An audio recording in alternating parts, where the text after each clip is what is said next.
Hello guys, nagbabalik na naman tayo guys. Welcome to Mr. Jim's Anime TV. So ngayon, papanoorin natin ang episode 3 Samurai X. So, kung bago ka pa lang sa ating channel guys, mag-subscribe ka na at pindutin mo na rin ang notification button para updated ka palagi sa ating mga videos. So, tara guys, simulan natin. Mandirigma ng kalungkutan ang lalaking tumapos sa kanyang nakaraan. Ang paaralan ng Kamiya ay sinimulan na ang landas tungo sa pagbabago.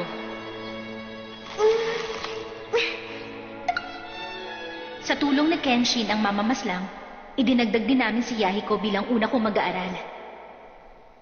Ngayon, sisimulan na natin ang pagsasanay. Magsisimula tayo sa paghinga ng malalim. Ipikit mo ang mga mata mo. Ito ang unang hakbang ng estilo ng Kamiya Kashin.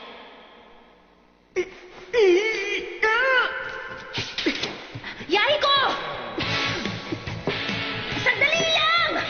Sumana ako sa estilo ng Kamiya Kashin! Kailan mo ba kasi ako tuturuan ko paano tumalo ng kalaban?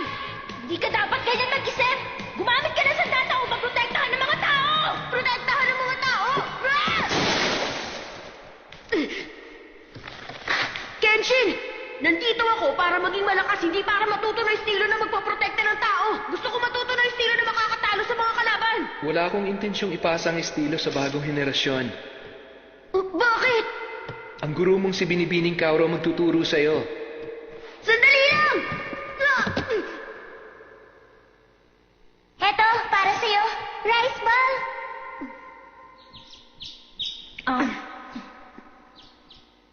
Nakakainis! Si Kenshin! Napakalupit niya! Oo nga. Pagkatapos niyang sabihing magpapalakas ako! Ginawa niya ako ng kasunduan sa isang pasaway na katulad mo.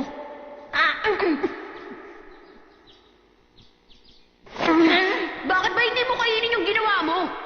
Dahil mas masarap kasi yung gawa ni Kenshin kesa yung sa akin.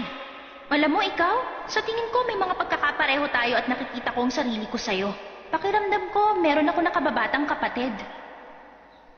Sa totoo lang, alam ko naman talagang malakas ka eh. Pero pagkatapos ko makita si Kenshin,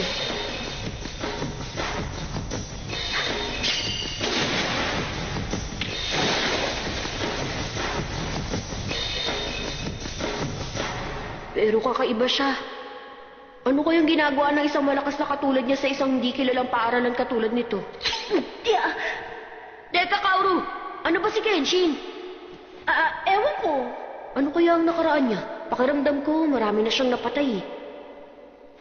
Alam ko na! Siguro nung araw, isa siyang gangster! Isa siyang gangster!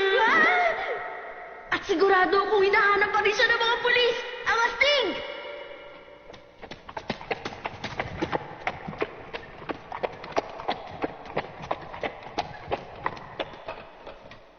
Totoo yun. At anong dahilan bakit siya nagagala? Isa siyang imperialista na ginawang posible ang revolusyon sa Meiji. Isang misteryo kung bakit si Kenshin ay naglaho sa dulo ng kaguluhan sa rehimeng Tokugawa.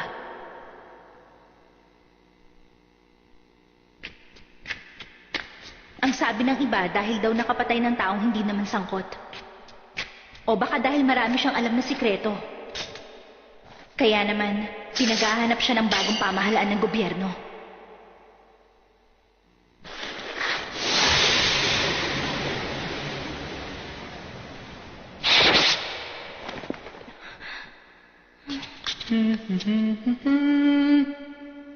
Yan ang... Teka! Yan ang tanghalian ni Binibining Kauro! Ibalik mo yan!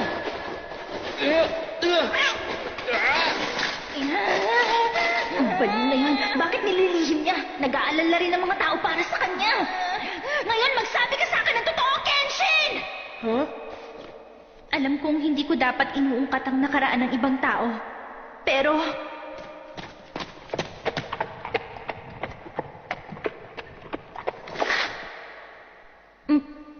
kasi alam mo, hindi ako dapat ang nagtatanong ng ganito. Pero pwede mo bang sabihin sa akin ngayon ng mga...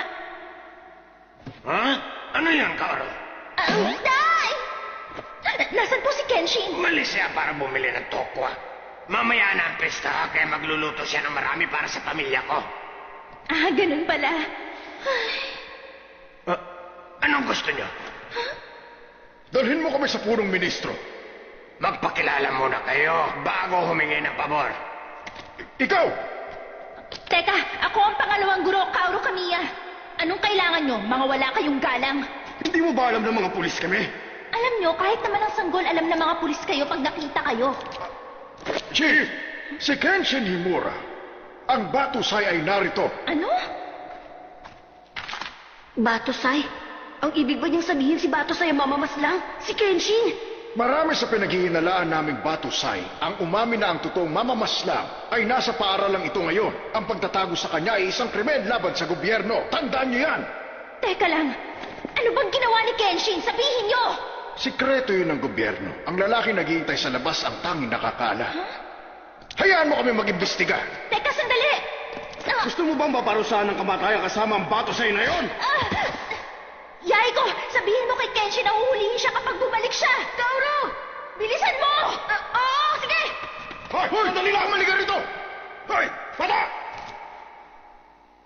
Kenshin?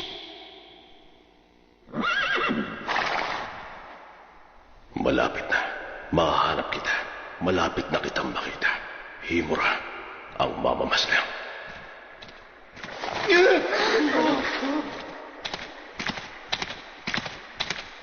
Bilis! Bilis! Ako rin! Kapag nadapa ka, matatapon ng mga tokwa. Kaya mag-iingat ka. Tingnan nyo, may dala sa sandata. Aba, matapang ka, ha? Ang lakas naman ang loob mong magdala ng sandata. Sa harapan pa namin mismo. Eh kung magduelo tayo, hahayaan kita pag nanalo ka. May mga bata. Kaya ang mabuti pa, wag na lang. Isa pa, baliktad ang talim nito, oh. Baliktad na talim? Hindi ka makakapatay ng nagagamit yan! Walang silbi! Sinayang mo lang ang oras namin!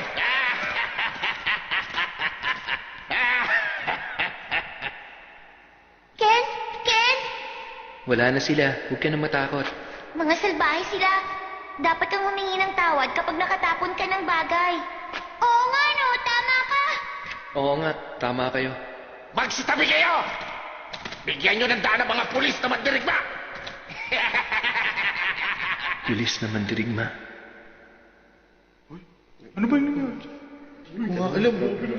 Magnanakaw ka! Ito ang dapat sa'yo! Tama na, maawa po kayo sa akin. Tumahimik ka!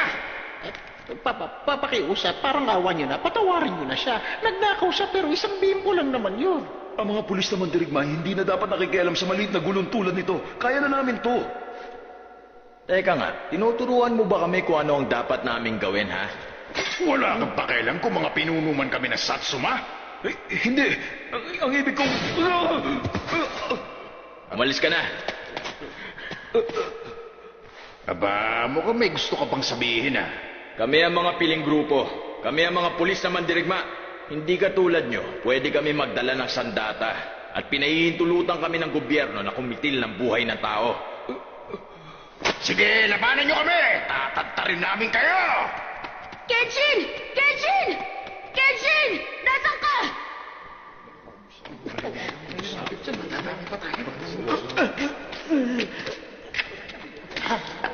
Pakiusap sandali. Bakit pati ang ama ko? Dahil kinampihan niya ang kriminal. Ama! Diyan, nakaharang ka! Pakiusap! Pakiusap, tulungan ninyo ako. Inosente ang ama ko! Pakiusap! Restuin din ang babae. Itigil mo yan! Ha? Hindi ko alam kung anong nangyayari pero mukhang nanggugulo kayo rito!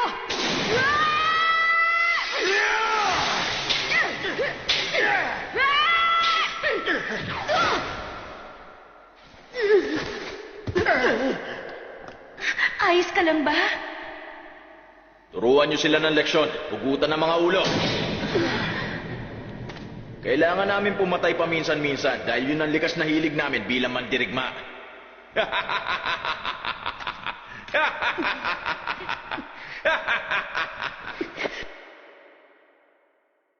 Ano ba? Bitiwan mo nga ako! Puputulan ng ulo? Imposible. Mga inosente sila. Para ito sa katahimikan ng lugar.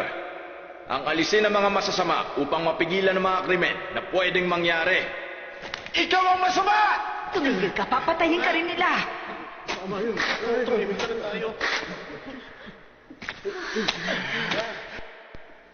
Oh, nasa ang tapang mo, bata? Wag! Gawin mo na. Sige. Wag po! Wag, tumigil ka! Sandali! Ha?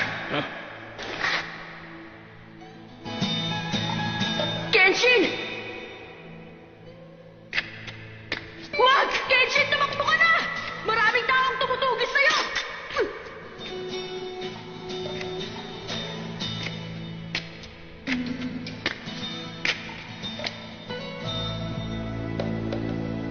Sino ka? Anong pangalan mo? Kenshin Himura.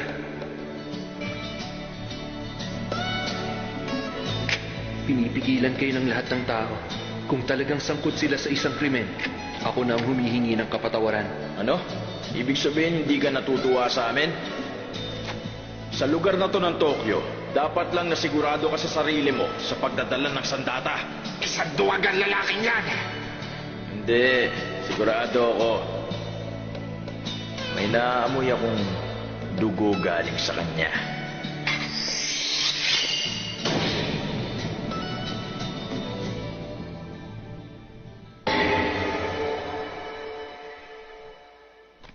Nandun siya! Nakita ko! Pulang buhok at may ekis na pilat sa pisngi. Kamukha ni Himura yung nakikipaglaban sa mga pulis na mandirigma ngayon. Sige, habulin sila! Medyo masakit to! Hindi ko ayaw! Nahuli ko si Kenshin! Sandali!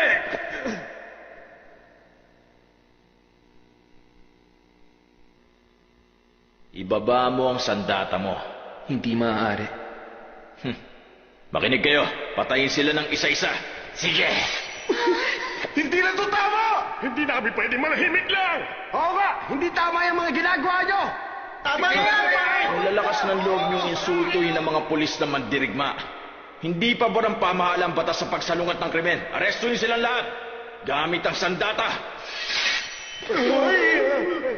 Wala akong pakialam sa mga taong lalaban. Patayin sila!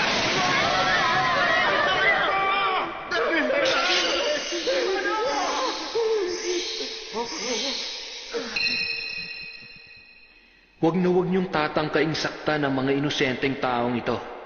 Kung gusto niyo na makakalaban, nandito ako. Sumugod na kayo kung gusto niyong gumapang sa lupa.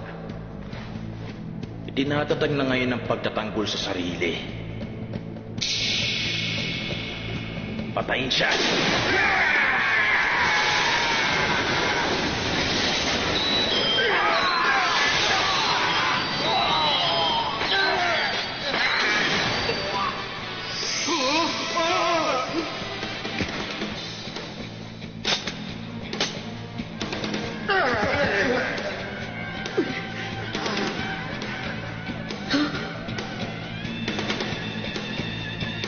Ngayon, nag-iisa ka na lang. Mangangako ka sa mga mamamayan na ito na hindi ka na ulit mga-api. Pagkatapos, kung gusto mo, pwede mo na akong hulihin dahil nilabag ko ang batas sa paggamit ng armas na baliktad ang talim. Tama na ang pagbibiro! Sa tingin mo ba gagawin ko yon?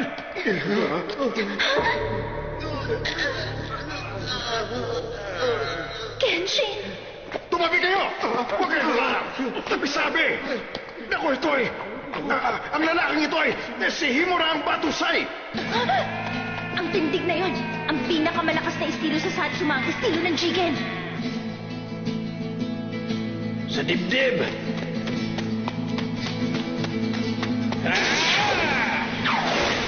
Ang estilo ng Jigen ay isang napakalakas na estilo at talagang kakaiba.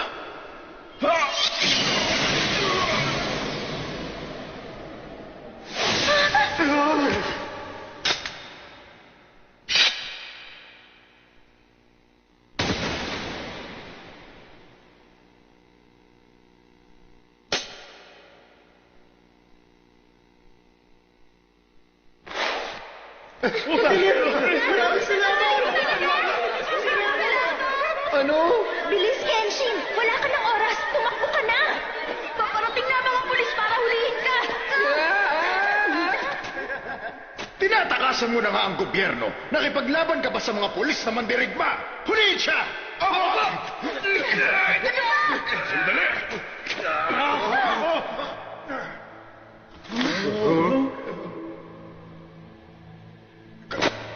Kamahalan! Hindi tama yung ginagawa ninyo. Marami ang tumututol na mamamayan. Pakawalan niyo sila!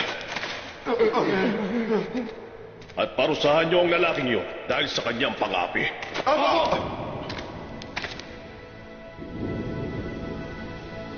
Himura, nagkita ulit tayo. Alam mo bang 10 taon na kitang hinahanap? Tumubo na po ang bigote nyo. Ginoong Yamagata. Ano? Umayos ka! Sino bang akala mo? Hindi mo pa rin ba naiintindihan? Si Himura ay isang bayani na nagligtas ng maraming buhay ng mga imperialista gamit ang kanyang sandata. Kumilos ka na maayos! Yamagata? Aritomo! Yamagata? Ano? Ano bang ibig mong sabihin? Importante ba siya o ano?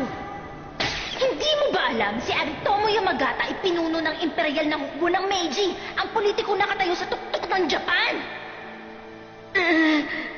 Meron akong karwaing naghihintay banda ron at meron din akong gustong sabihin sa iyo. Pwede po bang dito nyo na lang sabihin? Kung yan ang gusto mo, Himura, siguro kung wala ka hindi mangyayari ang revolusyon. Bilang isa sa mga tumulong sa bansang ito, gusto kong bigyan ka ng posisyon sa hukbong imperial. Ang iyong mga kasama mula sa revolusyon ay naghihintay sa iyo. Pakiusap, ipairam mo ang iyong lakas sa gobyerno ng Meiji. Himura.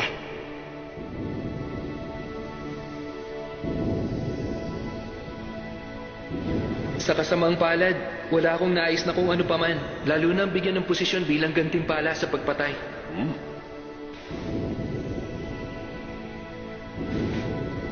Alam ko na, ang iyong biglang paglaho ay isang uri ng pagpapasya na hindi ka na muling papatay ng tao kailanman.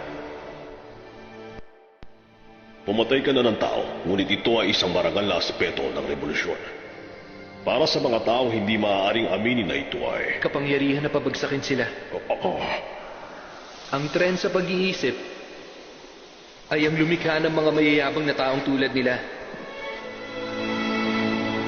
Minsan na kaming nakipaglaban gamit ang aming espada. Hindi para sa kapangyarihan, kung hindi para sa mundong maaaring mamuhay ang mga tao ng masaya. At mukhang nakalimutan nyo na yon. Ang tanging gusto nyo lang ay kapangyarihan.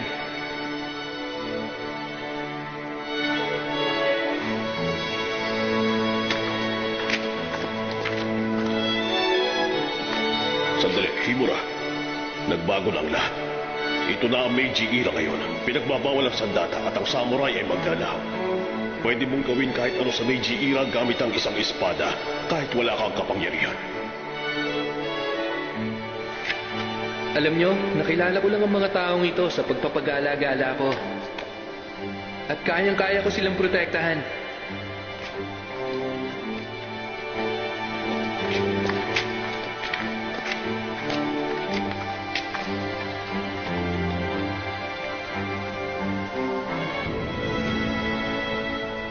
Hindi ako susuko, Himura.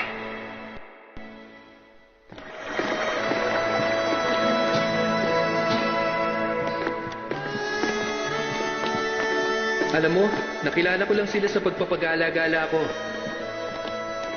At kayang-kaya ko silang protektahan. Magpoprotekta sa mga tao? Anong problema, Yahiko? Kenshin!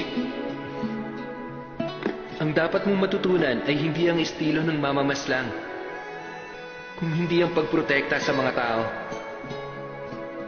Magpalakas ka, gamit ang estilo ng Kashin. Para magprotekta sa ibang tao.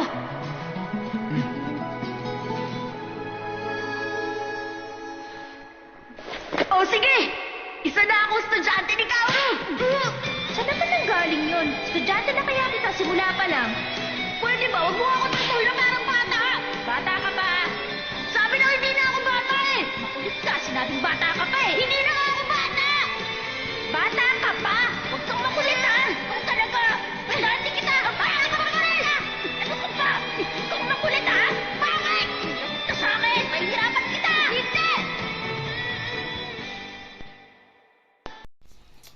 dito nagtatapos guys ang episode 3. Abangan nyo na lang ang episode 4 guys. Maraming salamat sa panonood guys. Sana nag-enjoy kayo. Thank you very much guys.